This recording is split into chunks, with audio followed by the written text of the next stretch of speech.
안녕하세요. 파이프트리 캠퍼스입니다. 오늘 이 시간에는 머신러닝 레벨 2 지도학습 모델의 성능 평가에 대한 내용을 이야기해 보도록 하겠습니다. 오늘 모델의 평가에 대해 다음 세 가지 개념을 이야기하겠습니다. 우선 첫 번째 개념은 크로스 밸리데이션으로 학습한 모델의 성능을 정확하게 확인하는 방법입니다. 두 번째는 모델의 설계 단계에서 설정하는 하이퍼 파라미터의 가장 적절한 값을 찾는 방법으로 그리드 서치라는 개념에 대해서 이야기해 보겠습니다. 그리고 마지막으로 모델의 성능을 분석의 목적에 맞게 설정하고 평가하는 방법을 이야기하고 강의를 마치도록 하겠습니다. 우선 크로스 밸리데이션에 대해서 이야기해 보겠습니다.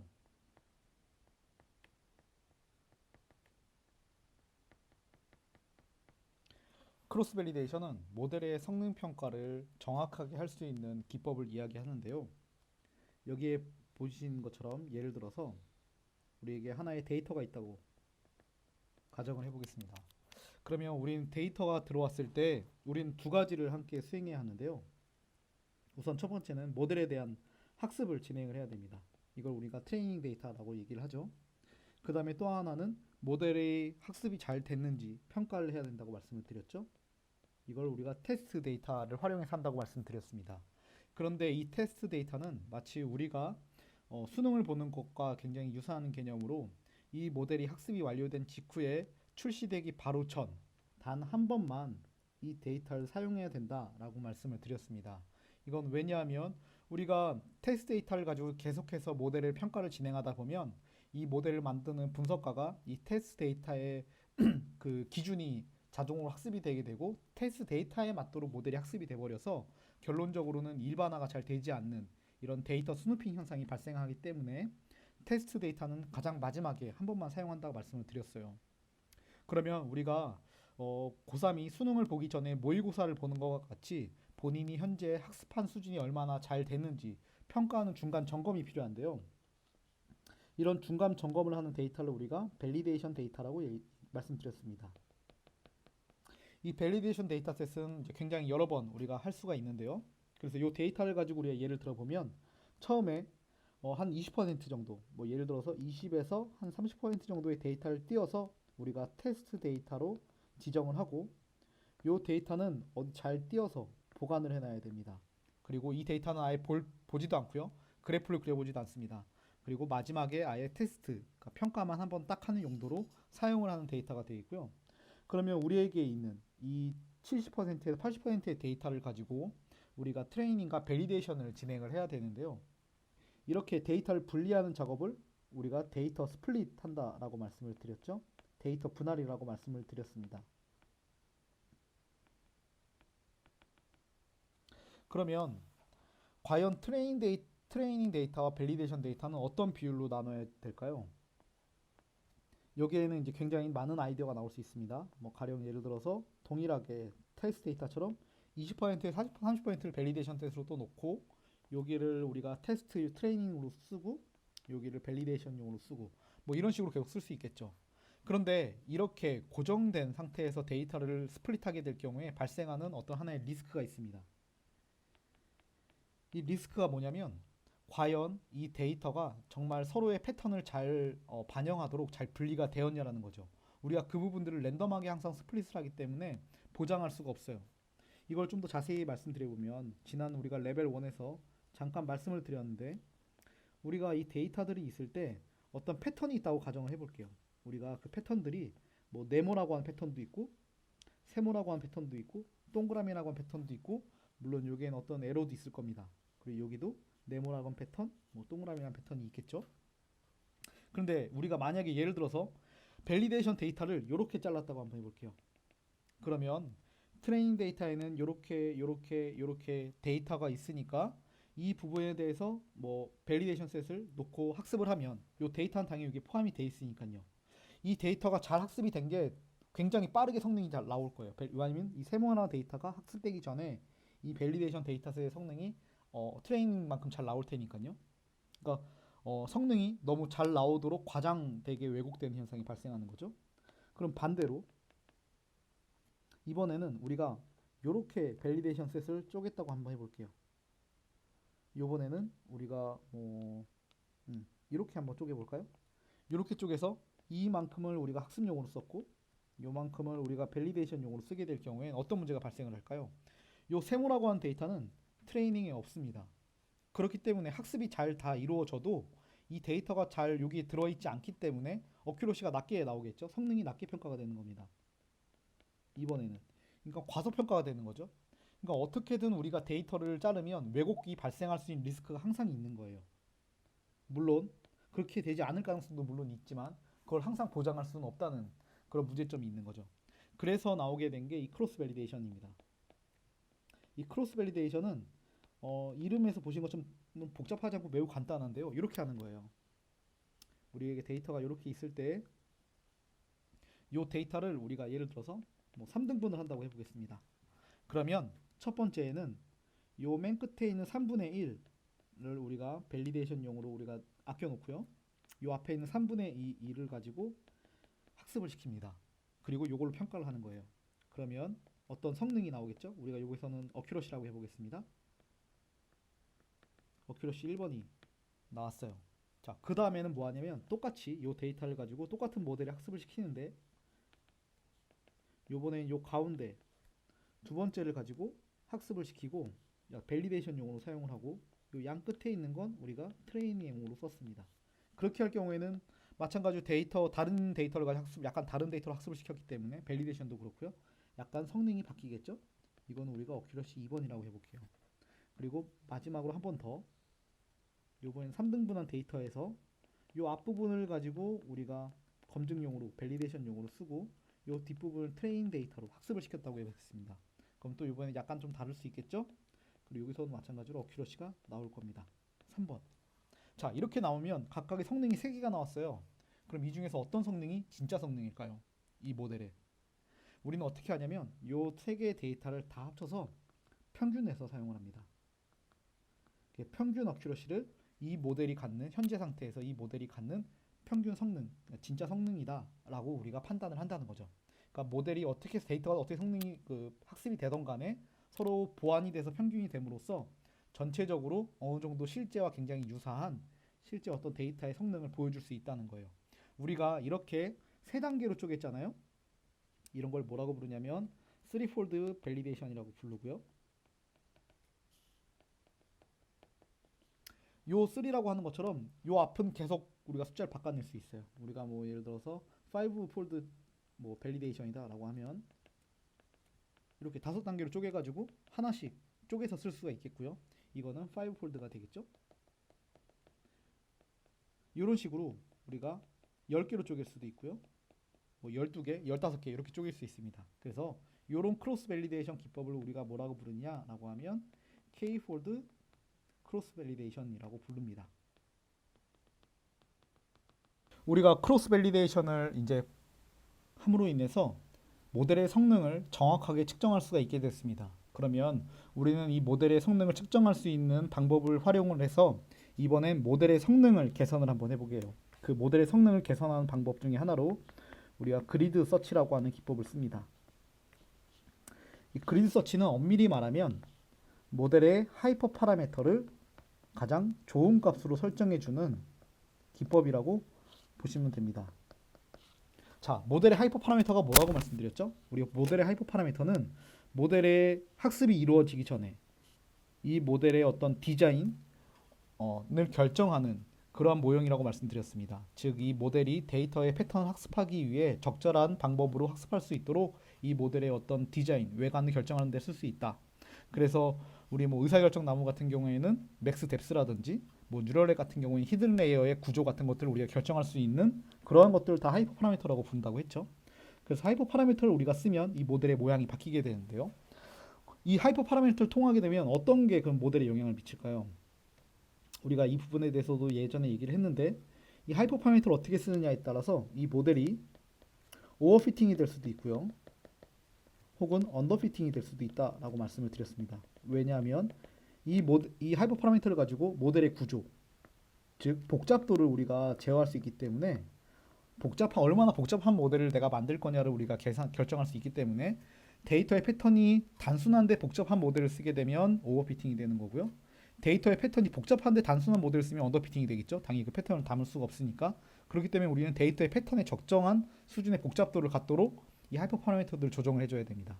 근데 문제는 뭐냐면 이 하이퍼 파라미터라고 하는 건 모델이 학습되기 전, 즉 데이터의 패턴이 학습되기 전에 이미 결정을 해야 되니까 우리가 정확한 하이퍼 파라미터 수치를 알 수가 없다는 거예요. 그래서 하는 방법이 뭐냐면 첫 번째, 반복하는 겁니다. 분석가가 모델을 만들 때 모델의 하이퍼 파라미터를 뭐 이것저것 넣어가면서 이게 오버피팅이 되는지 언더피팅이 되는지 확인을 해가면서 점점 이 파라미터를 바꿔가는 거죠. 어떤 단순 반복 작업들이 들어가게 됩니다. 근데 이 작업이 매우 지루하고 우리가 하나하나 모델을 뭐 하나 만드는 게 아니라 여러 개를 만들어야 되거나 어떤 하나의 모델을 만드는데 많은 시간이 비용이 발생한다라고 하면 이게 굉장히 큰 일이 되게 됩니다. 그래서 약간 더 우리가 발전을 해서 우리가 어떤 여기다 계획성을 넣어보자. 그러니까 계획을 가지고 좀 이렇게 체계적으로 이 하이퍼 파라미터를 검토해 보자라고 해서 나온 게 바로 이 그리드 서치가 되겠습니다. 가령 예를 들어서 우리가 지난번에 배웠던 SVM이라고 하는 알고리즘에 대해서 우리가 하이퍼 파라미터를 튜닝한다고 해볼게요. 그러면 SVM의 하이퍼 파라미터는 크게 세 가지가 있었습니다. 뭐 더 있죠 물론. 물론 C라고 하는 거는 우리가 소프트 마진의 수준을 어떻게 정할 거냐 라고 하는 파라미터라고 말씀을 드렸어요. 그러니까 소프트 마진이면 이 마진 사이에 데이터들이 들어오는 거 허용해 주는 정도인데 그 정도를 조정하는 파라미터죠. 그리고 두 번째 파라미터는 우리가 감마라고 하는 하이퍼 파라미터가 있었습니다. 감마는 우리가 커널 기법을 썼을 때 커널의 효과가 얼마나 더 반영되도록 할 건지 커널의 효과를 반영하는 조정하는 파라미터라고 말씀을 드렸죠. 그 다음에 세 번째 파라미터는 커널의 기법 자체를 우리가 고를 수도 있었습니다. 뭐 가우시안 커널을 쓸 거냐, 뭐 아니면은 뭐 저기 우리가 예제에서 봤던 어떤 다항식으로 고차원을 변환시키는 폴리노미알 뭐 커널을 쓸 거냐 이런 식의 어떤 값들을 우리가 선택할 수 있겠죠. 우리는 이런 식으로 모델의 복잡도를 우리가 제어를 해서 이 SVM 모델이 오버피팅 되지 않게 또 언더피팅 되지 않게 잘 일반화되게 모델을 만들고 싶은 거예요. 그럼 우선 첫 번째로는 우리는 이 세 값들을 아무거나 그냥 넣어보면서 모델을 만들어 볼 수 있겠죠. 근데 언제 제일 좋은 값이 나올지는 알 수가 없어요. 그래서 우리가 어떻게 하냐면 이 그리드 서치라고 하는 방법을 쓰는데 가령 예를 들어서 이렇게 하는 거예요. 자, 우리가 C라고 하는 값은 보통 제가 이렇게 해볼게요. 자, 0.1을 한번 넣어보고 싶고 1도 한번 넣어보고 싶고 10도 한번 넣어보고 싶어. 이렇게 한번 해보는 거예요. 이 셋 중에 뭐가 좋은지 모르는 거죠. 보통 이제 SVM에서는 이 하이퍼 파라미터 C 감마들을 넣을 때는 10의 배수로, 그러니까 10배수구 되도록 이 값들을 지정합니다. 그러니까 뭐 0.2, 0.3 이런 값은 넣으실 필요가 없습니다.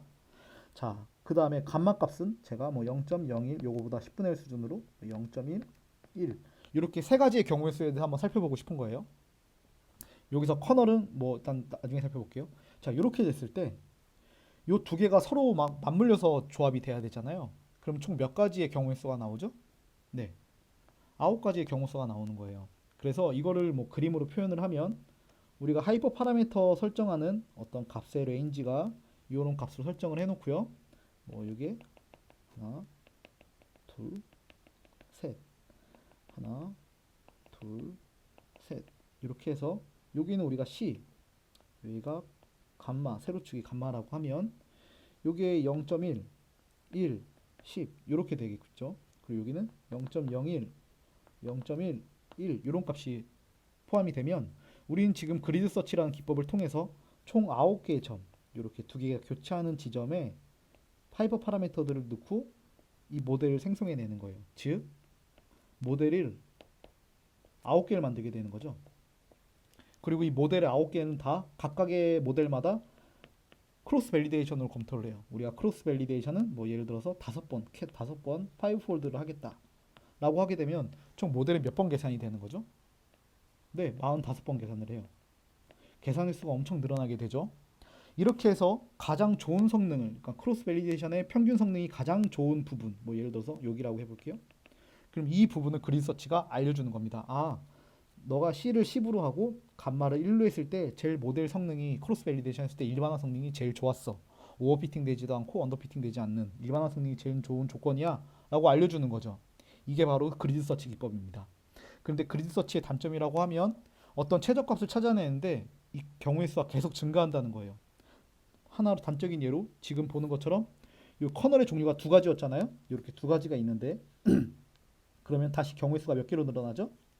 네, 18번으로 늘어나요. 이걸 다시 또 5폴드로 하게 되면 몇 번이 되는 거죠? 네, 90번이 됩니다. 그러니까 90번 검토를 해서 세 개의 파라미터 중에 가장 좋은 조건을 하나, 하나, 하나 이게 선택해 주는 거예요. 그러니까 시간이 굉장히 오래 걸리겠죠? 이게 그 그리드 서치인데 이 그리드 서치 말고 또 뜨는 방법이 하나 더 있습니다. 이게 뭐냐면 랜덤 서치라고 하는 거예요. 이게 무슨 건지 대충 감 잡으시죠? 이렇게 체계적으로 안 하고 그냥 반복해서 때려보겠다는 겁니다. 근데 재미있는 건 뭐냐면 이 랜덤 서치가 더 최적화 점을 찾아낸 속도가 더 빠르다고 알려져 있어요. 이 이유가 뭐냐면 랜덤 서치는 지금 요 위에서 봤던 그리드 서치와 같은 요 하이퍼 파라미터를 검토하는 이런 공간이 있을 때 우리 그 하이퍼 파라미터는 요 9개의 점들만 위주로 찍었잖아요. 근데 똑같이 랜덤 서치로 9개 점을 찍는다라고 하면 9개 점이 랜덤하게 찍히는 거예요. 이렇게 하나 더 찍어야 되겠네요. 뭐 이렇게 찍어볼게요. 그럼 이게 왜 이거보다 더 좋은 값을 확률적으로 나타낼 수 있냐라고 하면 이런 효과 때문에 그렇습니다. 우리가 예를 들어서 이런 것도 우리가 당연히 코스트 펑션이 있겠죠. 최적화니까 어떤 코스트 펑션. 여기 우리가 그러니까 가장 어큐러시가 높은 여기서의 코스트가 가장 좋은 건 우리는 코스트가 높아야 되는. 그러니까 에러가 낮은 혹은 어큐러시가 높은 어떤 값을 찾아야 되는 거잖아요. 그러면 이 어큐러시에 대한 함수를 우리가 그림으로 대충 한번 그려볼게요. 그러면 그 그림이 이렇게 돼 있다고 해볼게요. 그러면 이 랜덤 서치는 여기, 여기, 여기, 여기 이렇게 중복이 되겠네요. 이렇게 점들을 서로 겹치지 않게 9개의 점을 다 지점을 확인을 하죠. 이쪽 축으로도 여기 C에 대한 축이었고 감마 축에 대해서도 어떤 축이 있었을 때 대략해도 이렇게 다 이제 검토를 해보는 거죠. 그럼 이걸 위에 있는 그리드 서치에다 적용을 해볼게요. 그리드 서치는 여기서 3점, 여기도 3점. 이렇게 지금 검토를 하게 되는 거예요. 이게 좀 특이하죠? 그래서 실상 보면 랜덤 서치가 더 많은 부분들을 확인하게 될 가능성이 있다는 겁니다. 그래서 같은 횟수를 적용을 할 때는 랜덤 서치가 더 빠르게 최적화를 찾아갈 방법이 가능성이 있다라고 보지만 이 횟수 자체는 사실은 최적화하기 위한 그 횟수 자체가 이미 제가 알기로 62번인가 이상 돌려야 돼요. 그러니까 굉장히 이미 높은 이제 횟수가 되는 거죠.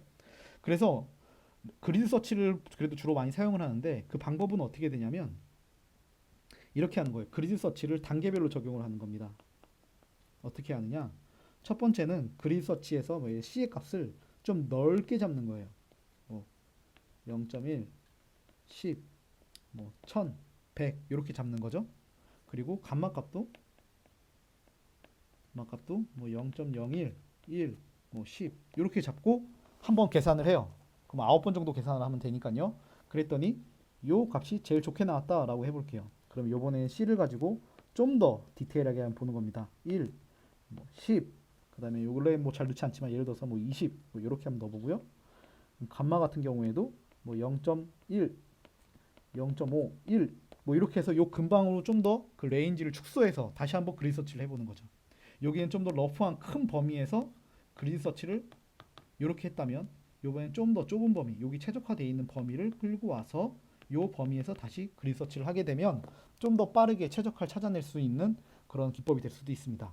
그래서 이렇게 단계를 나눠서 스텝을 나눠서 그리드 서치를 쓰실 때 좀 더 빠르게 모델이 복잡한 경우에 말씀드리는 거예요. 단순한 경우에는 그냥 이렇게 한 번만 하셔도 대략 보일 수가 있고요. 네, 복잡한 경우에 이렇게 단계별로 나눠서 하이퍼 파라미터를 최적화할 수 있다라고 말씀드릴 수가 있습니다. 다음은 모델 이밸리에이션이라고 하는 모델을 평가하는 방법에 대해서 한번 알아보겠습니다.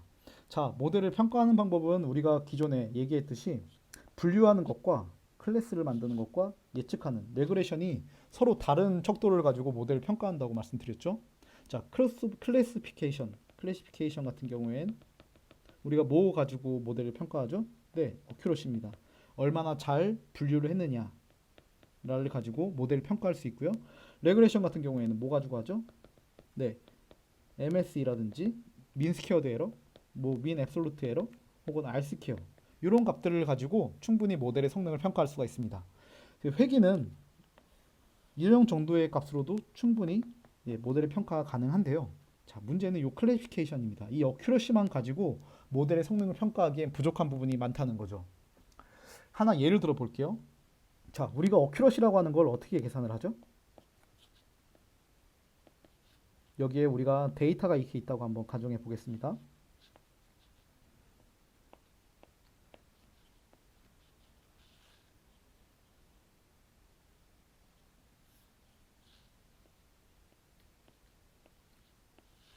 이렇게 파란색 데이터와 노란색 데이터라고 했을 때 우리가 뭐 어떤 모델을 가지고 디시전 바운더리를 만들어 볼게요.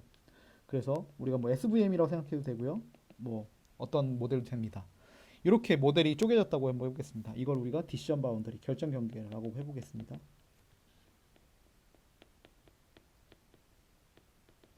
이걸 디시전 바운더리라고 하면 어큐러시는 어떻게 한다고 그랬죠? 네, 전체 데이터 개수분의 잘못 계산한 데이터 개수를 뺀 잘 분류된 데이터 개수를 비율로 표현한다고 그랬죠? 그런데 요거를 우리 어큐러시 계산을 하면 해볼게요. 자, 전체 데이터는 10개가 있고요.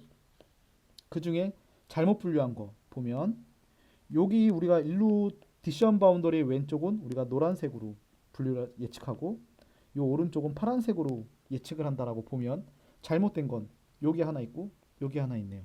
즉 두 개를 뺀 나머지는 다 분류가 잘 됐습니다. 즉 8개가 잘 분류가 됐네요.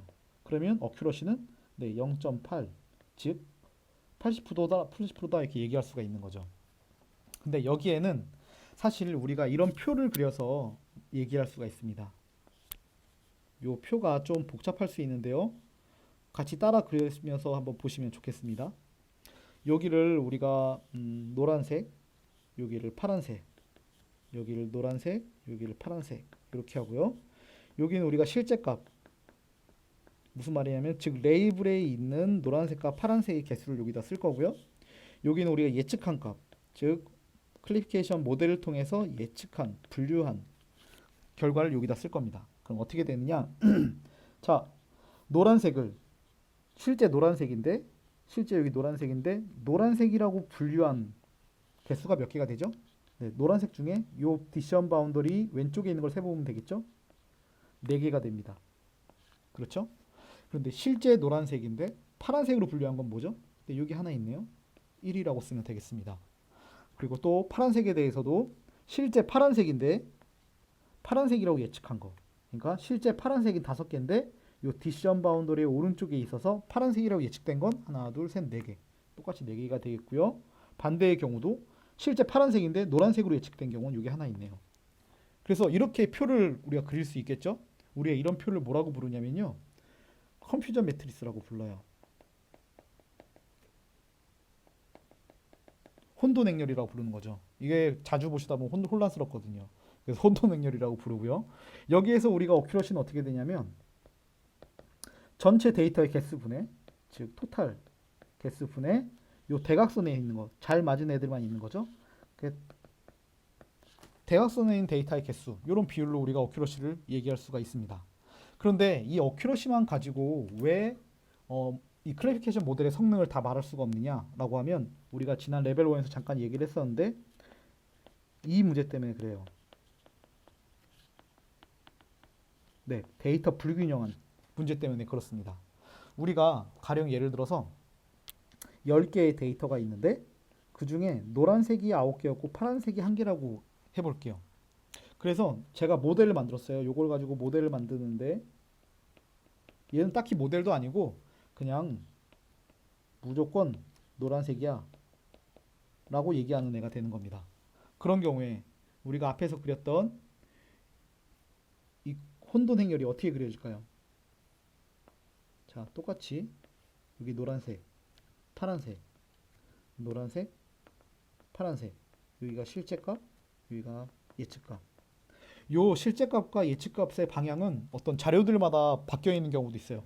이게 좀 더 혼란스럽게 하는데 프레딕션을 여기다 넣는 경우도 있고 액츄얼 여기다 넣고 이렇게 쓰는 경우도 있으니까 요건 꼭 반드시 확인을 하셔서 요 내용은 변하지 않으니까요. 참고하셔야 됩니다.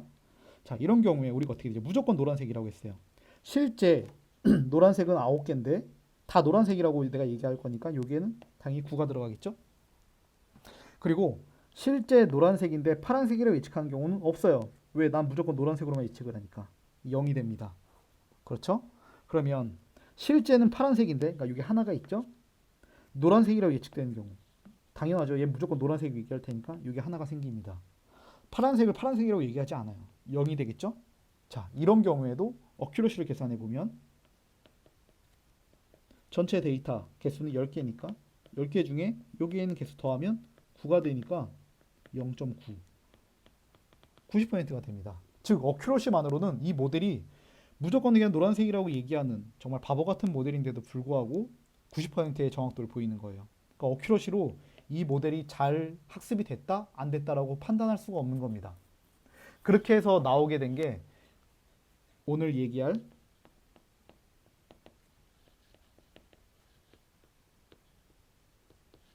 프리시전과 리콜이라고 하는 개념이에요. 이걸 우리가 한국말로 하면 이건 정밀도라고 할 수 있고요. 이거는 우리가 재현율이라고 할 수 있습니다. 이게 무슨 말이냐? 일단 좀 감을 잡으셔야 되는데 계산하는 방법을 보기 전에 이렇게 한번 해볼게요. 바닥에 흰모래가 이렇게 뿌려져 있습니다. 데이터라고 보셔도 돼요. 흰모래가 이렇게 뿌려져 있는데 내가 이 위에다가 빨간색 모래를 뿌렸습니다. 손으로. 하나, 둘, 셋, 넷, 다, 일곱, 여덟, 아홉, 열 10개 뿌렸네요. 그쵸? 10개를 뿌렸어요. 자, 우리는 여기에 대해서 어떤 디시전 바운더리를 설정해야 되는데 디시전 바운더리를 이렇게 설정할 수가 있을 거예요. 좀 더 넓은 범위에서 생각을 해볼게요. 자, 내가 빨간색을 분류할 수 있는 빨간색과 하얀색을 분류할 수 있는 디시전 바운더리를 만들 건데 우리의 목적은 일단 임밸런스 데이터죠. 왜냐하면 하얀색이 더 많으니까. 자, 이 상태에서 목적은 뭐냐면 나는 빨간색이 다 나와야 돼. 100%.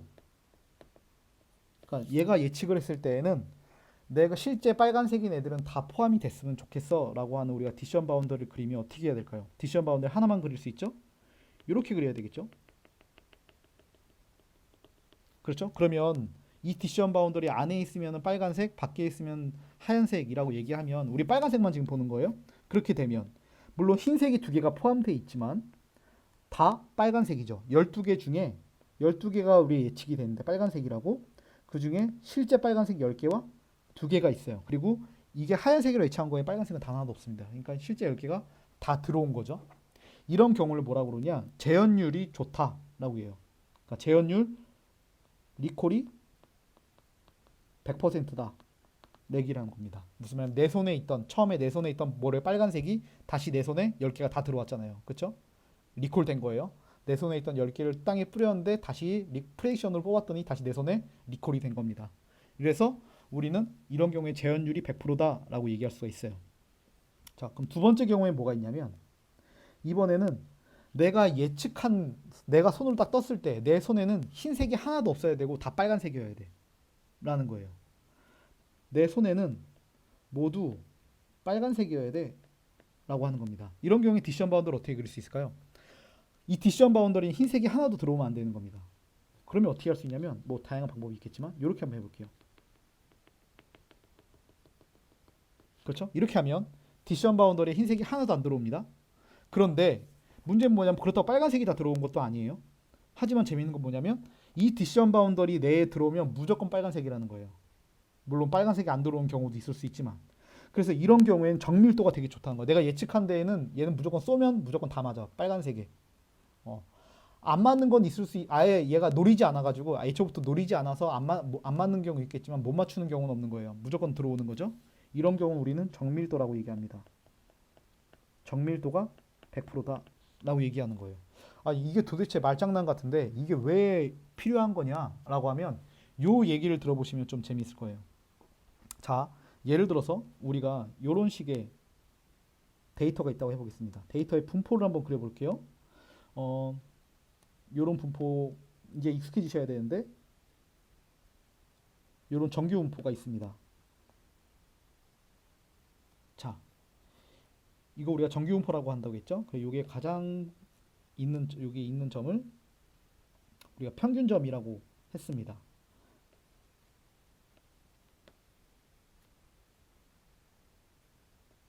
이 정규분포의 가운데는 평균이다 라고 말씀을 드렸고, 그러니까 두 클래스 간에 지금 평균의 차이가 있는 거죠. 그래서 우리가 예를 들어서 요번에 예를 들 건 뭐냐면 이렇게 볼게요. 유튜브 영상을 보는데, 자, 1번 유튜브 영상이에요. 유튜브 영상에서 우리가 아이들이 볼 수 있는 아동용 유튜브 영상을 보여줄 겁니다. 자, 여기가 우리 아동용 영상이라고 해보고, 여긴 전체 어떤 영상인데, 물론 뭐 성인들이 볼 수 있는 좀 약간 유해한 영상이 있을 수도 있죠. 여기는 어떤 성인용 영상이라고 해볼게요.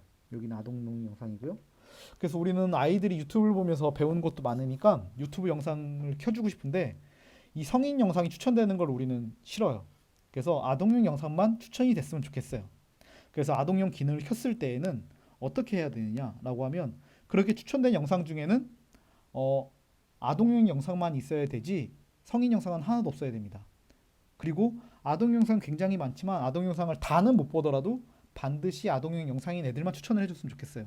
그러면 기본적인 디시전 바운더리는 이렇게 만들어질 거예요. 그렇죠? 이렇게 두 그룹을 나눌 수 있는 가장 중간에 이렇게 만들 겁니다. 그럼 어떤 문제가 생기느냐? 자, 실제로 성인 영상인데 여기 이쪽 디시전 바운더리 이쪽은 우리가 아동용이라고 보는 거고 이쪽은 우리가 성인용이라고 보는 거니까요. 요만큼 빗금친 부분은 실제 성인 영상인데 아동 영상으로 추천이 되는 거죠. 이런 경우 문제가 되는 겁니다. 그래서 우리가 요 축을 이동시켰어요. 어떻게? 자, 요 방향으로 성인 영상이 하나도 추천되지 않도록 이렇게 이동을 시켰습니다. 이젠 이 축을 기준으로 오른쪽이 아동 영상, 왼쪽은 성인 영상이라고 우리가 추천을 했어요. 그러면 이 녹색의 모델을 통해서 추천된 모든 영상은 다 아동용이에요. 그렇죠? 그렇죠? 그렇지만 유튜브 상에 올라와 있는 모든 영상이 다 지금 볼 수는 없어요. 왜냐하면 이 부분들은 실제 아동 영상이지만 성인 영상으로 우리가 판정이 돼서 우리 추천 알고리즘에 나오지 않을 거거든요. 그렇죠? 그래서 약간 한 절반 정도의 영상은 버리겠지만 실제 아동인 영상들만 추천이 되는 겁니다. 이런 경우가 필요하겠죠, 실제. 우리는 뭐 애들한테 영상을 만 개, 수만 개 보여줄 건 아니니까요. 정말 몇 개만 보여주더라도 좋은 것만 보여줄 거니까. 자, 이런 경우에는 리콜이 높을까요? 프리시온이 높을까요? 네, 이거는 정밀도가 높은 거예요. 자, 이해가 되시나요? 이 모델로 예측을 한 건 전부 다 아동이라는 겁니다. 여기 보시는 것처럼 내가 디시전 바운드를 결정했더니 물론 아동용 영상이 다 뽑히지 않아서 못 보게 된 버리게 된 영상도 있지만 이 바운더리 들어온 모든 영상은 100%다 아동 영상이라는 거예요. 그러니까 정밀도가 100%라는 거죠. 이해가 되시나요? 자, 이번에 좀 다른 예를 한번 더 들어볼게요. 이번에 볼 예는 문제가 좀 다를 수 있어요.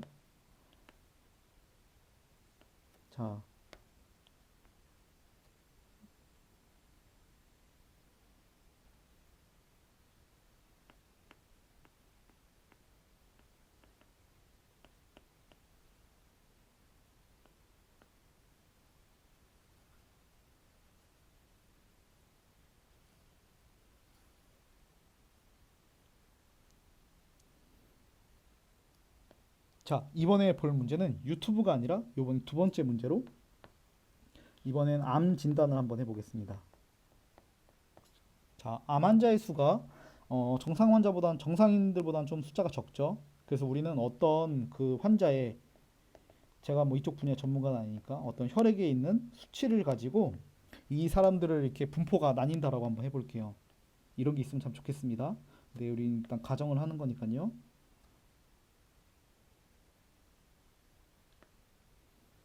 자, 이렇게 돼 있을 때 여기에는 우리가 암 환자들이라고 하고요. 어떤 수치가 굉장히 높은 거죠.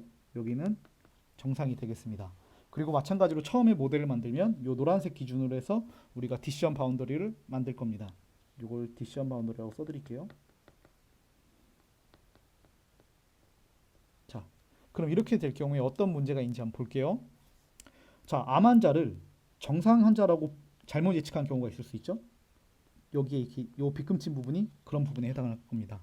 그럼 이런 사람들에게 발생할 수 있는 문제는 뭘까요? 내가 실제는 암 환자인데, 실제는 암 환자인데 정상인이라고 예측이 됐어요. 프레딕션. 그럼 어떤 문제가 발생할 수 있죠? 네, 이 사람은 목숨이 위태로울 수 있어요. 그러니까 즉 사망할 수 있는 위험을 갖는 거죠. 굉장히 큰 리스크입니다. 자, 이번엔 또 반대로 이 부분은 어떤 리스크를 가질까요? 이 리스크는 생각을 해보면 실제는 정상인인데 암 환자라고 판단한 경우입니다. 이런 경우에 어떤 리스크가 있죠? 네, 내가 정상인데 암 환자라고 내가 일단 진단이 나왔으니서 의사가 이럴 겁니다. 그럼 추가 검사를 한번 해보시죠. 뭐 아니면은 실제 수술까지 해봅시다 이렇게 할 수도 있겠죠. 그럼 이 사람에게 뭐가 들어가면 약간의 비용이 추가되는 겁니다. 자, 이 중에 뭐가 더 리스크가 큰가요?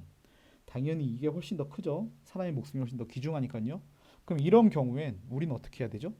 디시전 바운더리를 자, 정상 환자들은 단지 비용만 추가 지불하면 되니까 뭐 그 정도는 괜찮아. 대신에 암 환자는 모두 다 우리가 확실히 찾아내서 반드시 진료를 받게 해야 돼라고 하면 우린 디시전 바운더리를 이렇게 보낼 수 있을 거예요.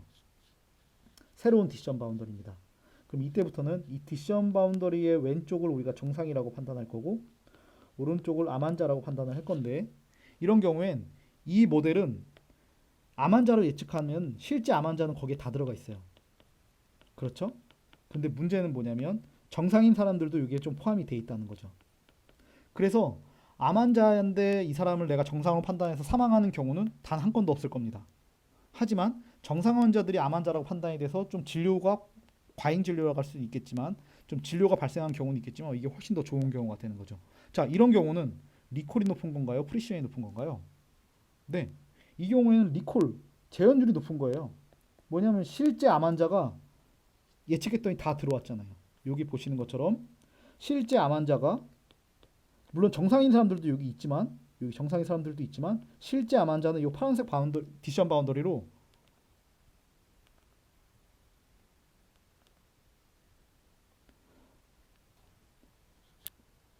이 파란색 디시전 바운더리 안에 모든 암 환자는 다 들어와 있는 겁니다. 정상 환자가 몇 명 들어와 있긴 하지만요. 네, 이런 경우에 비용만 지불되는 거지만 목숨을 잃을 수 있는 리스크는 완전히 사라지는 거죠. 이런 경우는 우리가 리콜이 높다라고 말할 수 있는 거예요. 그러면 이 리콜과 프리시전은 어떻게 계산을 하는가라고 하면 우리가 지금까지 말한 거에 어떤 해답이 있어요. 자, 요렇게 우리가 아까 만들었던 이런 컴퓨전 매트리스가 있어요. 그래서 우리가 아까 했던 걸 똑같이 써볼게요. 요거. 자, 요거를 우리가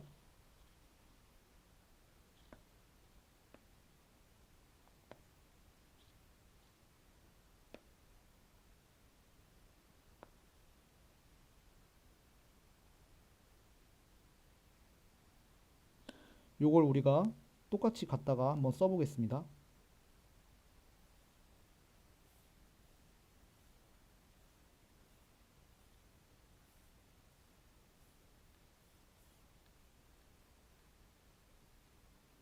자, 이렇게 있을 때 여기를 노란색, 여기를 파란색. 이렇게 하면 우리는 일단 요 부분에 있는 애들이 우리의 일단 첫 번째 타깃이에요. 자, 노란색에 대한 리콜과 프리시전. 저는 계산을 해볼게요. 자, 리콜 뭐라 그랬죠? 내가 실제 여기가 실제 리콜 그 실제죠, 액츄얼. 그리고 여기가 프레딕션. 그러면 내가 실제 암 환자이면 그 사람이 다 암 환자로 판단이 됐냐 그 비율을 보는 거라고 했잖아요. 그러면 뭐냐? 자, 실제 노란색인데 이 사람 중에 정말 노란색이라고 판단된 경우를 지금 보는 거예요. 그러면 리콜은 5분의 4가 되겠죠. 그렇죠? 그리고 프리시전을 볼게요. 프리시전은 내가 노란색이라고 예측을 했으면 그 중에서 노란색이라고 차지한 비율이 높을수록 좋은 거예요. 그렇죠? 맞죠? 그럼 이렇게 세로축으로 데이터를 봤을 때 노란색이라고 예측한 애들 중에서 실제 노란색인 애의 비율을 보면 되는 거예요. 이것도 마찬가지로 5분의 4가 되네요. 둘 다 보면 0.8의 리콜과 프리시전을 가지고 있는 지금 이런 문제가 그 모델이 된 겁니다. 그러면 똑같은 숫자겠지만 이 파란색의 경우에도 동일하겠죠? 리콜과 프리시전에 대해서 똑같이 자, 리콜은 실제 파란색이 애들 중에서 파란색으로 예측된 애를 얘기를 해요. 그러니까 실제 암 환자가 100명이 있는데 우리가 120명이 암 환자로 예측했는데 그 중에 100명은 정말 암 환자 다 뽑혔다는 거야. 실제 있던 100명이 다 암 환자로 판단이 됐으니까. 그러면 이거는 실제 있던 암 환자, 실제 내가 5몇 개를 파란색 예측을 했는데 그 중에서 4명이 실제 파란색이었어. 그럼 이거 똑같이 0.8이 되는 겁니다. 그리고 프리시전도 아까 이 노란색과 동일하게 그러면 내가 파란색으로 예측한 애들 중에는 몇 명이 정말 파란색이었냐라는 거예요. 아, 제가 리콜 방금 잘못 설명한 것 같은데. 자, 실제 파란색 애들 중에서 파란색이 뽑힌 비율이 리콜. 그리고 프리시전은 파란색이라고 예측한 애들 중에서 실제 파란색의 비율. 이것도 마찬가지로 이렇게 되는 겁니다. 자, 이게 약간 헷갈리실 수 있는데 문장으로 이해하시면 좋아요. 수식으로 먼저 이해하시기 전에 문장으로 이해하세요. 자, 리콜은 실제 이 사람이 갖고 있는 특성을 내가 예측을 했을 때 이게 얼마나 잘 예측됐냐를 보는 개념이라고 한다면, 그래서 리콜이 되는 거예요. 내 손에 있던 모래를 땅에 떨굴 때 디시전 바운더리로 그 모래가 다 얼마나 들어왔냐를 보는 거니까. 자, 그리고 프리시전은 내가 예측한 것 중에서 실제 그 예측이 유효하게 먹히는 애들이 얼마가 있냐라는 거예요. 이 순서가 좀 다르죠. 보고자 하는 대상은 똑같아요. 난 노란색만 볼 거야, 처음엔. 그래서 노란색에 대한 리콜과 프리시전을 볼 거고, 파란색만 볼 거야. 그럼 파란색의 리콜과 프리시전을 보는 거예요. 근데 보는 건 순서가 다른, 관점이 다른 겁니다. 실제 있는 데이터를 내가 예측을 통해서 얼마나 다시 복원해냈느냐라고 하는 게 리콜. 프리시전은 내가 예측한 애들은 실제로 얼마가 정말 정밀하게 유효하냐라고 하는 게 프리시전. 이렇게 문장으로 이해하시면 이걸 수식으로 만들어내는 거 더 쉬워요. 자, 이렇게 우리 하나의 모델을 만들면 이렇게 네 개의 값들로 노란색에 대한 리콜과 프리시전, 파란색에 대한 리콜과 프리시전 이렇게 얘기할 수가 있어요. 그러면 또 예를 들어서 아니, 클래스가 두 개 이상이면 어떻게 하나요? 이거는 더 약간 아이디어를 쓰면 되겠죠? 이렇게 될 거예요. 요거는 우리가 뭐 A, B, C라고 예측할 수 있고, 실제도 레이블이 A, B, C라고 이루어져 있으면 이게 액추얼, 여기가 프레딕션 이렇게 돼 있으면 이렇게 뭐 그 컴퓨터 매트리스가 만들어지겠죠? 그러면 A에 대한 프리시전, 어큐러시는 똑같습니다. 어큐러시는 여전히 A를 A라고 맞힌 거, B를 B라고 맞힌 거, C를 C라고 맞힌 거 이렇게 보면 되는 거예요. 근데 데이터에 임밸런스가 있는 경우, 그리고 각각의 클래스별, 나는 A가 되게 중요해 여기서. 그러니까 전체적인 어큐러시보다 나는 A를 뽑아내는 게 되게 중요해, 이런 문제들 있잖아요. 아까 보는 것처럼 나는 암환자를 분류해낸, 암환자인지 아닌지 판단하는 게 중요한 게 아니라 암환자를 찾아내는 게 중요해 라고 하는 문제. 또 반대로 나는 유튜브에서 성인인 건지 아니면은 뭐 아동 건지 분류하는 게 중요한 게 아니라 아동 것만 찾아내는 게 중요해 라고 하는 것처럼, 어떤 두 개의 클래스 혹은 여러 개의 클래스 중에서 하나의 클래스 혹은 한두 개의 클래스가 중요성이 다를 때 이런 식으로 봐야 되는 겁니다. 그런 경우에 어큐러시는 당연히 다 공평하게 보는 거예요. 모든 데이터의 그냥 보편적인 성능을 본다고 한다면 프리시전과 리콜은 한 클래스별로 성능을 지금 보는 거죠. 그런 경우에 A에 대한 리콜과 프리시전 어떻게 계산을 하냐? 간단합니다. 요걸 이렇게 쪼개는 거예요. 감이 잡히시나요? 이렇게 쪼개서 여기는 A를 A라고 판단한 거, 여기는 A가 아니라고 판단한 거, 그리고 여기는 실제 A인데 A가 아니라고 판단하는 애들, 여기는 A인데 여기는 실제 A가 아닌데 A라고 판단하는 애. 이렇게 A냐 A가 아니냐로 해서 다시 이진 분류로 만들어지는 거예요. 요거 마치 다시 보내면 이렇게 구해지는 거죠. A냐 A가 아니냐, 여기 A냐 A가 아니냐 라고 해서 여기는 두 개가 합친 값, 여기도 요거 합친 값, 여기도 요거 두 개 합친 값, 여기는 요 값, 이렇게 들어가면 되는 거예요. B도 마찬가지로 B냐 B가 아니냐를 가지고 계산을 하면 되는 겁니다. C도 마찬가지고요. C도 이렇게 쪼개가지고 C냐 C가 아니냐 이렇게 쪼개는 겁니다. 그래서 여전히 이진 분류를 가지고 각각의 리콜과 프리시전을 계산해낼 수가 있다.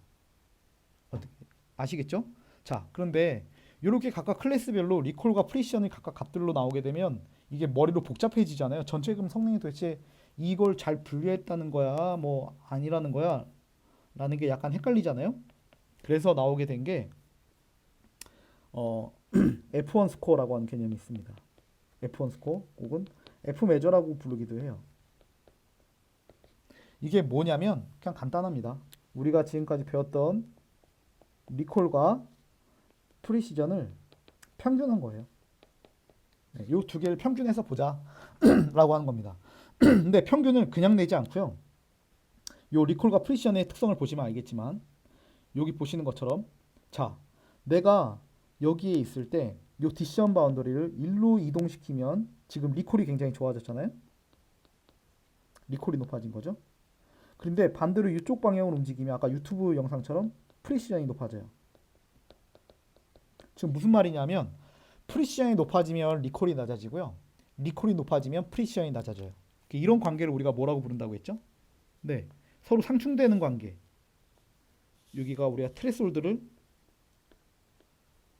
즉 임계치를 우리가 조정함에 따라서 리콜과 프리시전이 바뀌는데 리콜이 올라가게 되면 이쪽으로 올라가게 되면 프리시전은 이런 식의 뛰어요. 그러니까 이쪽 방향으로 우리가 움직이면 리콜은 점점 떨어지지만 프리시전은 올라가게 되고 반대로 이쪽 방향으로 움직이게 되면 리콜은 점점 올라갈 수 있지만 리콜은 점점 올라가지만 프리시전은 낮아지는 서로가 상충되게 되는 거죠.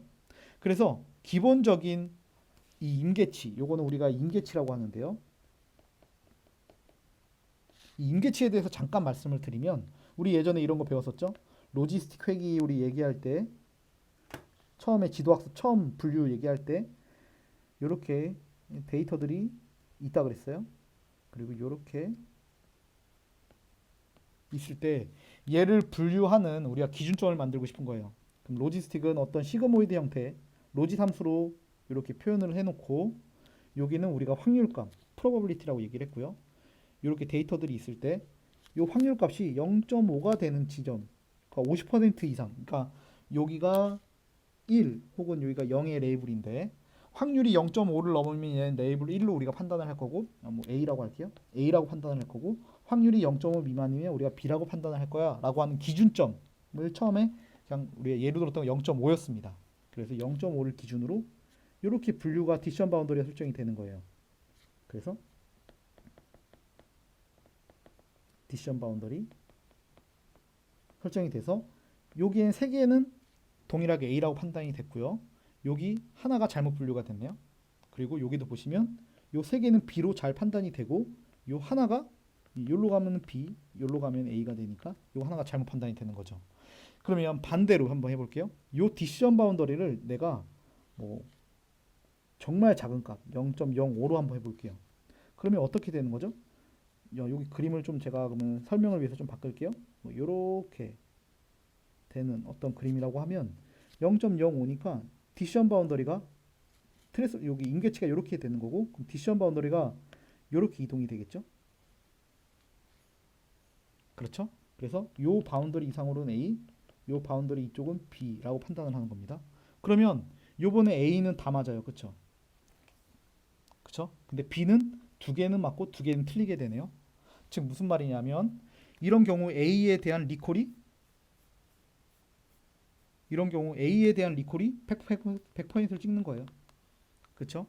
B에 대한 반대로 요걸 이렇게 움직이게 되면 반대로 요 값을 올려서 내가 0.95로 잡으면 그래서 뭐 여기가 잘라지게 한다라고 하면 이번에는 B가 리콜이 좋아지고 얘는 반대로 좀 떨어지게 되겠죠. 그래서 이 트레이스 요 임계치를 조정함에 따라서 우리가 리콜과 프리시전이 조절되는 효과가 발생을 합니다. 그래서 이렇게 임계치를 우리가 조정을 하면서 리콜과 프리시전의 적정값을 찾게 되는데요. 우리가 별다른 조치를 취하지 않으면 리콜과 프리시전은 항상 요 만나는 지점, 요 중간점을 기준으로 무조건 어큐러시도 계산을 해주고, 네, 어큐러시도 계산을 해주고, 리콜과 프리시전도 다 이점을 계산을 해주고, F1 스코어도 요걸 기점으로 계산을 해줍니다. 네. 그리고 우리가 목적에 따라서 아까 말한 대로 유튜브에서 아동용을 분류한다든지 아니면 뭐 암환자를 분류하는 것처럼 어떤 경우에 리콜이 굉장히 중요한 경우도 있을 수 있으니까요. 그런 경우에는 이쪽으로 트레스홀드를 밀어야 되겠죠.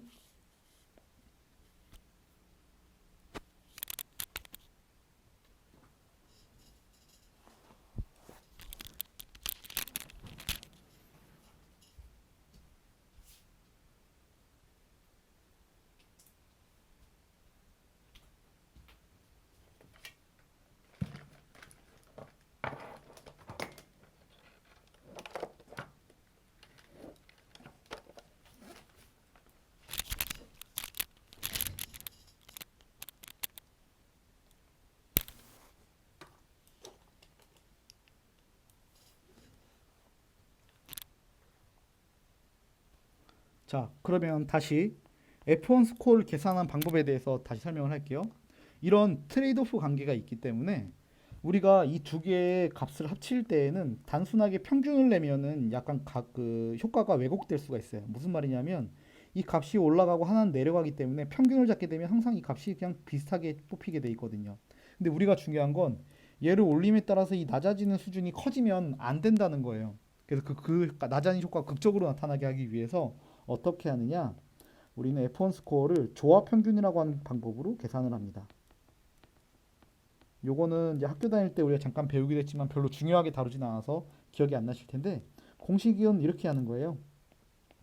자, 리콜 분의 1 더하기 프레시전 분의 1 분의 2. 요게 바로 조합 평균입니다. 요걸 각각 분모로 역수를 취해서 얘네들 평균 낸 거. 이게 조합 평균의 공식이고요. 근데 이거는 실제 계산을 하면 그냥 평균과 되게 유사하게 나와요. 네, 그래서 그냥 이렇게만 이해하셔도 조합 평균 결국 F1 스코어는 리콜과 프리시전의 평균과 비슷한 그런 개념이다라고 이해하시면 되겠습니다. 즉 어떤 우리가 분류 모델을 만들었을 때 하나의 클래스에 대해서 얼마나 잘 분류하고 있냐, 그 클래스를 얼마나 잘 분류하고 있냐, 그 하나의 클래스 어큐러시보다 좀 더 좁은 개념으로 보는 거죠. 하나하나를 잘 보는 거니까 그 개념으로 이해하시면 되겠어요. 그래서 우리가 예를 들어서 A, B, C 요 세 개에 대한 클래스를 분류하는 어떤 모델을 만든다라고 하면 F1 스코어는 각각 다 다른 값들을 보이게 돼 있어요. 뭐 이런 식으로 A라고 하는 건 프리션과 리콜의 평균이 굉장히 높은 거죠. B도 그렇고 C도 그렇고. 만약에 우리가 내가 A를 분별해내는 게 제일 중요한 지금 이 문제야라고 한 경우에는 이런 모델을 써야 되겠고, 예를 들어서 우리가 뭐 어떤 임계치를 바꾼다던가 모델을 좀 다른 모델을 썼더니 뭐 이거는 SVM에 대한 어떤 성능이고 우리가 뭐 뉴럴넷 가지고 만들었더니 F1이 얘는 0.88, 얘가 잘 분류해서 0.92, 얘는 0.85 이렇게 됐다. 근데 우리의 중요한 건 A다라고 하면 이 SVM을 써야 되겠죠. 어큐러시를 보면 자 어큐러시도 여기다 한번 써볼게요. 여기다 어큐러시를 쓰면 얘 어큐러시는 뭐 예를 들어서 0.89,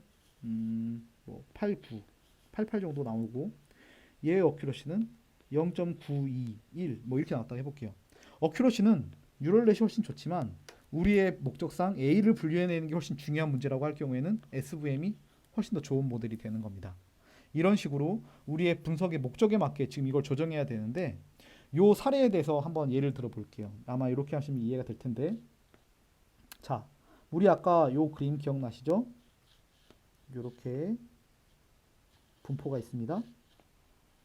두 개의 클래스가 있는데 요번에 이걸 뭘로 할 거냐면 여기는 우리가 사기꾼, 여기는 우리가 정상에 있는 애들의 어떤 값이고 요걸 누가 지금 만들려고 하냐면 은행에서 하는 거예요.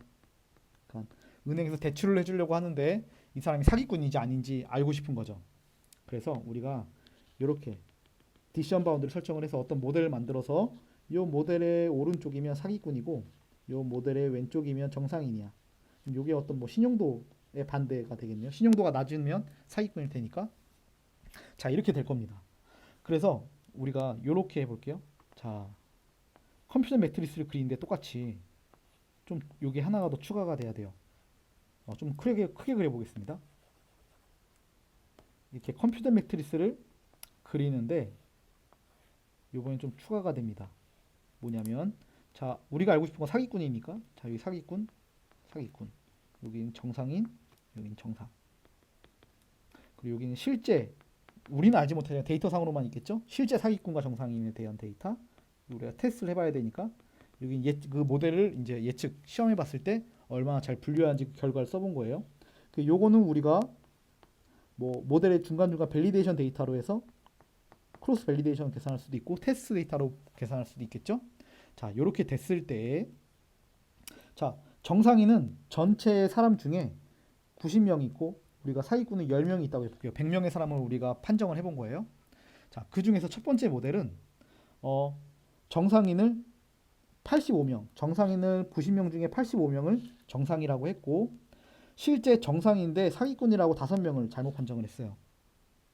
그리고 사기꾼 총 10명 중에 5명을 우리가 사기꾼이라고 분류를 했고 실제는 사기꾼인데 실제 사기꾼인데 정상이니까 여기 있었네요. 아까 제가 잘못 썼습니다. 이렇게 분류가 됐겠네요.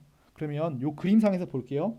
자, 실제는 정상인데 사기꾼으로 판단된 요 빗금친 부분은 어디를 얘기하는 걸까요? 실제는 정상인데 사기꾼으로 판단됐으니까 여기에 해당하겠죠. 자, 그리고 요번에는 실제는 사기꾼인데 빨간색인데 요 바운더리에서 정상으로 판단된 사람들은 어디에 해당하죠? 네, 실제는 사기꾼인데 정상으로 판단된 요 부분에 해당을 하겠네요. 자, 그렇죠. 이렇게 그림을 그릴 수 있습니다. 그리고 정상인 사람들은 여기에 포함을 하고요. 사기꾼인 사람들 샀으면 여기에 포함을 하겠네요. 그렇죠. 자, 근데 여기서 과연 어떻게 우리가 프리시전과 리콜을 조정하는 게 필요한가를 한번 볼게요. 근데 여기에 한 가지 조건이 더 있습니다. 뭐냐면 이렇게 보는 거예요. 우리가 이 분석을 맡긴 은행에서 우리한테 얘기해 준 거예요. 우리가 100만 원을 대출을 해줍니다. 그런데 사기꾼한테 하면 걔는 먹고 튀어요. 네, 먹튀라고 해볼게요. 그리고 정상인 사람한테 내가 100만 원을 해주면 이율을 10%를 받아서 10만 원을 벌 수 있습니다. 이렇게 우리가 다 알려줬어요. 그럼 우리 모델의 요 값을 우리가 적용을 해보는 거예요. 자, 어떻게? 자, 사기꾼인데 내가 100만 원을 대출을 해줬어요. 예를 들어서. 그럼 어떤 일이 발생을 할까요? 얘 먹고 튈 거잖아요. 그러니까 실제 사기꾼인데 정상으로 판정을 해서 100만 원 빌려주면 나는 이 100만 원을 못 돌려받으니까 마이너스 100만 원이 발생을 하는 거죠. 맞나요? 그쵸? 마이너스 100만 원 손실이 발생하는 거예요. 그리고 사기꾼을 올바르게 사기꾼이라고 내가 판단을 딱 모델이 해서 대출로 안 나갔어. 그러면 손해가 없죠? 네. 영원의 손해를 발생하는 겁니다. 맞죠? 자, 그리고 또 하나. 정상인데 정상이라고 판단을 했어요. 그러면 우리가 얼마를 벌죠? 네, 10만 원 벌어요. 이게 은행의 정식적인 수입인 거죠. 근데 이 사람을 정상인데 내가 사기꾼을 판단을 했어요. 그 대출을 해줄 수 있는데 안 했어. 그럼 사실 얼마가 손해가 발생을 하나요? 실제적인 손해는 없지만 우리의 기대 손실이 발생을 했죠. 마이너스 10만 원의 기대 손실이 발생을 한 겁니다. 그러면 이 모델을 통해서 우리가 얻게 되는 최대 은행의 이익은 얼마인지 한번 계산을 해볼게요. 자, 요걸 곱하면 850만 원 전체 수익을 얻을 수 있고요. 사기꾼 대신 5명이 500만 원을 빼갔네요. 네, 손실 먹고 튀었으니까. 그리고 내가 이자를 더 벌 수 있는데 못 받았으니까 마이너스 50만 원의 손실이 더 발생을 한 거예요. 그러면 우리는 총 은행은 이렇게 영업을 해도 300만 원의 이득을 계속 낼 수 있는 겁니다. 이 조건에서 이 모델을 사용을 하면. 그런데 우리가 이거 보니까 너무 사기꾼한테 관대한 것 같아요.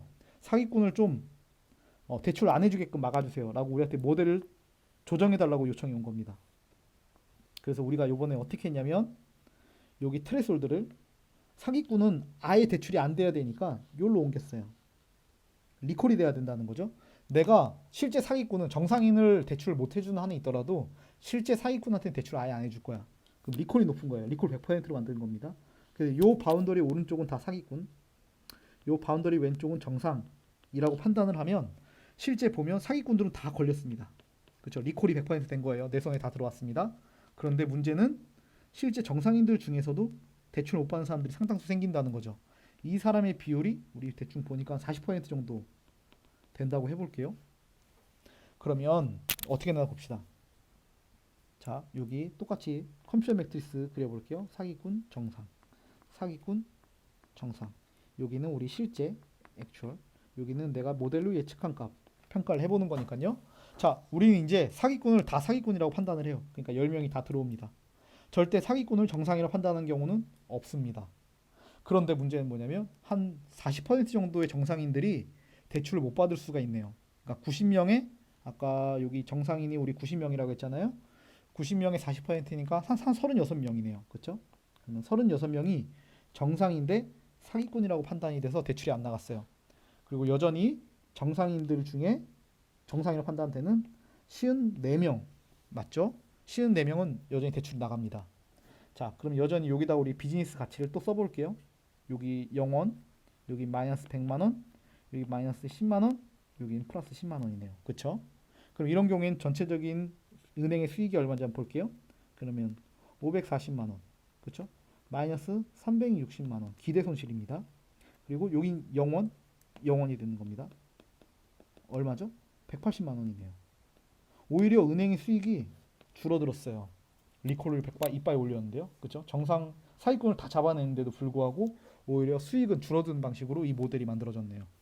이런 식으로 우리는 비즈니스의 목적에 맞게 이 임계치를 조정을 해가면서 뭐 유튜브, 암 진단, 은행 대출 이런 식으로 우리가 계산을 피해 비용 어떤 기대 가치를 계산을 통해서 이 임계치를 정밀하게 조정을 해줘야 됩니다.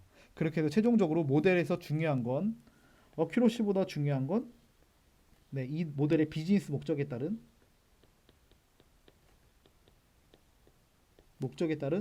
프리시전과 리콜이 되겠고요. 이 프리시전과 리콜은 우리가 혹은 F1 스코어란 값으로 볼 수도 있다라고 할 수 있겠습니다. 자, 이 F1 스코어 값을 보면 이렇게 볼 수 있어요. 어떤 모델들이 우리에게 주어졌을 때 이거 별로 각각 F1 스코어가 따로따로 주어진다고 했죠. 근데 이 모델이 잘 학습이 된 경우에는 이 F1 스코어 값들이 되게 비슷하게 나와요. 0.88, 0.90, 뭐 이렇게 요 세 개가 서로 잘 나오는 건데 예를 들어서 이렇게 나오는 경우가 있어요. F1 스코어가 0.91, 얘가 0.61, 0.54 이렇게 굉장히 차이가 크게 발생을 하죠. 이런 경우는 뭐가 문제가 발생한 거냐? 그럼 데이터 임밸런스가 지금 여기에 굉장히 크게 발생을 한 상황이라고 볼 수 있습니다. 데이터 불균형이 큰 거죠. 무슨 말이냐면 A에 대한 데이터가 엄청 많을 겁니다. 그래서 다 A라고 지금 잘 판단을 하고요. A에 대한 잘 판단을 하지만 이 두 개는 잘 안 되는 상황이어서 이런 식의 데이터 결과가 나왔다라고 한다면 어떤 클래스별 F1 스코어가 큰 차이가 발생한다라고 하면 이 경우에는 반드시 데이터 임밸런스를 해결해 주셔야 합니다. 네. 자, 우리는 오늘 첫 번째 크로스 밸리데이션에서 배웠습니다. 크로스 밸리데이션은 이거 자체가 뭐 어떤 모델의 성능 향상이나 성능에 영향을 미치는 변수가 아니라 단지 성능을 측정하는 척도라고 했습니다. 얼마나 모델을 잘 리저너블하게 적정하게 잘 측정을 할 수 있느냐라고 하는 목적에서 우리가 사용을 하는 거고요. 여러 개 잘라가지고 번갈아 가면서 학습하고 평가하고 이렇게 한다고 했습니다.